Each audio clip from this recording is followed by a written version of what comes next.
আসসালামু আলাইকুম। সবাই কেমন আছেন? আশা করি ভালো আছেন, সুস্থ আছেন। আমাদের গ্রামের মূল্যবান দৃশ্য আপনার কাছে শেয়ার করব। কথা না বাড়িয়ে ভিডিও বরং শুরু করি।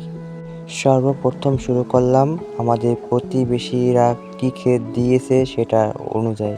বাদাম গাছ, কুমার গাছ, কত গাছ লাগানো হয়েছে দেখতে পাচ্ছেন? অনেক সুন্দর কিন্তু লাগানো হয়।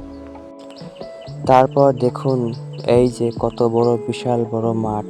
এখানে ধান রোপণ করা হয়, কলাই রোপণ করা হয়। তারপর ডাল রোপণ করা হয়, কাঁচামরিচ রোপণ করা হয়। তারপর দেখুন নদীর পাড়, আমাদের বিষকাইল নদী। অনেক বড়, অনেক সুন্দর। এখানে আমাদের এই সাইডটা খুব ভেঙে যায়, মানে এই পাড়। ওপার কিছু হয় না, দেখতেই পাচ্ছেন আপনারা। তারপর এটা আমাদের পারিবারিক পুকুর, এখানে গোসল করি। যাবতীয় কাজ এখানেই করা হয়। তারপর দেখুন পারিবারিক মসজিদ, এখানে আমরা 5 ওয়াক্ত নামাজ পড়ি। এটাকে পাঞ্জেগানা মসজিদ বলা হয়। এখানে নামাজ পড়া হয়। মসজিদটা এখনও পুরোপুরি কমপ্লিট হয়নি, দেখতেই পাচ্ছেন।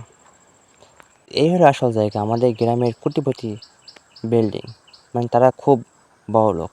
বিল্ডিং দেখে বুঝতে পারছেন। এটা হলো স্কুল। এই স্কুলে আমি পড়াশোনা করছি, প্রাইমারি। প্রথম প্রাইমারি এখান থেকে শুরু করছি আমি।